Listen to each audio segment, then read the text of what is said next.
In this video we're going to be looking at the Raptor titanium edge foot pegs for my 2024 KTM 300 TBI.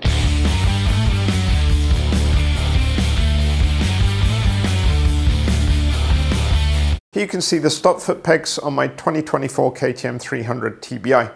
They're made from steel and compared to previous foot pegs on TPI models, they're quite a bit larger. I think the width is nice, but they do stick out quite a long way.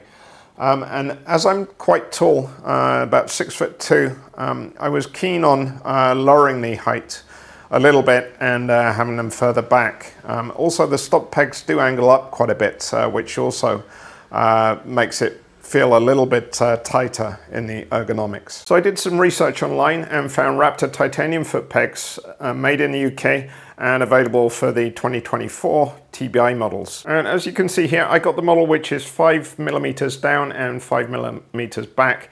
I'm going to check how those dimensions compare to the stock pegs. The model number of the foot pegs I got is RME023ST. ST stands for short top. Raptor offered two different length foot pegs for the 2024 models.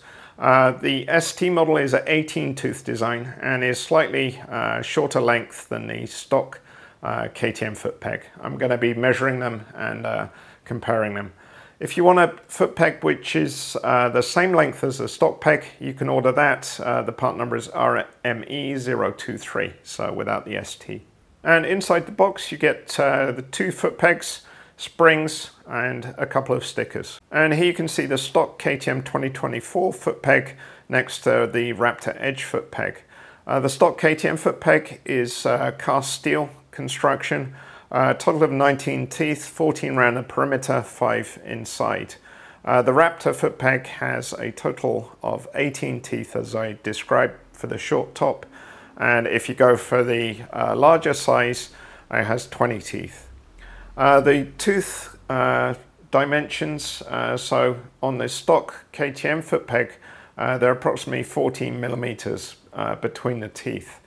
On the Raptor, they're approximately 10mm between the teeth. And the teeth themselves, I've used this one for 3 rides, and already they're quite rounded, not particularly sharp. And the Raptor foot peg, the teeth are very sharp and will definitely provide much better grip. The overall dimensions I'm going to show on the next video clip, but you can see the KTM foot peg. The width is approximately the same, a little bit narrower, and the length is quite a bit longer than the short top. You can see a summary of measurements I made of the stock and Raptor foot pegs. So the weight, the stock foot peg measured 263 grams. The Raptor foot peg was 145, so almost 120 grams lighter. The weight is very low down, and I don't think you'll really notice 120 grams on each side of the bike, but they are lighter nonetheless. Regarding overall dimensions, the length of the stock foot peg is 120mm, and a Raptor short top is 112. As I mentioned, if you want the same length as stock, they do have a larger model as well. The foot peg width, the stock peg is 55.5mm, and the Raptor is 4mm wider at 59.5. Regarding angle of the foot pegs, I've installed them and done some measurements, and the stock peg is approximately 8 degrees up, so angled up, and the Raptor is approximately 5 degrees angled up. So if you're looking for slightly less angled foot pegs, the Raptor is a good choice as well. Okay, so the Raptor foot pegs I ordered 5mm down and 5mm back, and I want to measure what the actual measurement is compared to the stock foot pegs. So I've got stock foot pegs still fitted, and to measure the height I've made a reference mark on a piece of tape here. And I'm going to measure down to a tooth which is 90mm out from the pivot point, and use that as my reference on the stock peg and also on the Raptor foot peg. So for the stock foot peg, I'm measuring 474mm for height. And to measure back, I'm measuring from the back of the foot peg to the front point of the axle nut, and I'm measuring 549 millimeters. And I'm going to, because the stop pegs are slightly narrow, I'm going to adjust for that when I measure the Raptor peg. Okay, so I've mounted a Raptor peg on this side. I've just pushed the pin through. I haven't secured it yet in case I need to put the stop peg back on.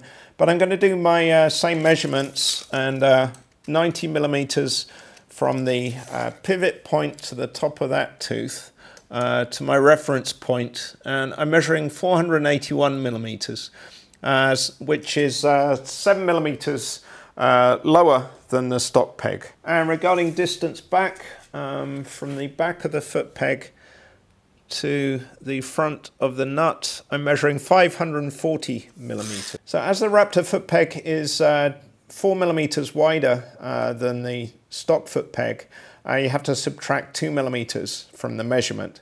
So that works out to be 7 millimeters further back than the stock peg and 7 millimeters lower than the stock foot peg. One thing to note when installing lower foot pegs is that you're probably going to need to adjust the height of the rear brake and also the gear shift lever. My gear shift lever I found a little bit lower anyway with the standard pegs. So I think with these lower pegs, it should be just about right. But the rear brake, you can see, is quite a bit higher than the foot peg height now. So I'm going to need to drop it down a little bit. One important check you need to make is free play on the rear brake. You can see there I previously measured it about 4 millimeters, but when I drop it down, that's going to disappear. So I need to readjust the free play. I do have a video which covers that, and I'll put a link to that video in the description of this one. If you don't have enough free play, you'll find after a short amount of riding, the rear brake will lock up. So it's a really important thing to check and adjust. And here you can see I've mounted a Raptor foot peg on the left and stock foot peg on the right. And the bike is level, and you can compare the amount of distance the foot pegs stick out. So the stock peg sticks out quite a bit further, and is also quite a bit more angled up at 8 degrees compared to the Raptor foot peg at 5 degrees. To fit the foot pegs, Raptor do have an install video on their website, so I recommend checking that out. But I'm going to follow the same method they suggest. I've inserted the pin partially, just a little way, so it engages into the foot peg, and I'm just resting the spring in there, and then using some pliers, you can press the spring down like that, and then tap in the pin.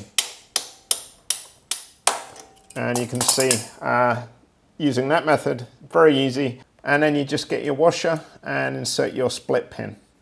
And note the direction of the pin. The split pin should be on the top, not on the bottom. It's much less likely to get damaged here, and since 2017, KTM have been using this orientation of the pin.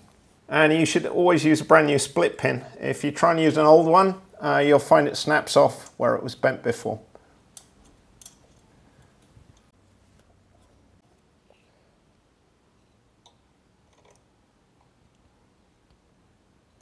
Okay, so that's the installation complete. You can see I've got my split pin with both ends bent round, a washer, and then you can see how the Raptor spring sits on the foot peg, and this bit goes and rests on the frame.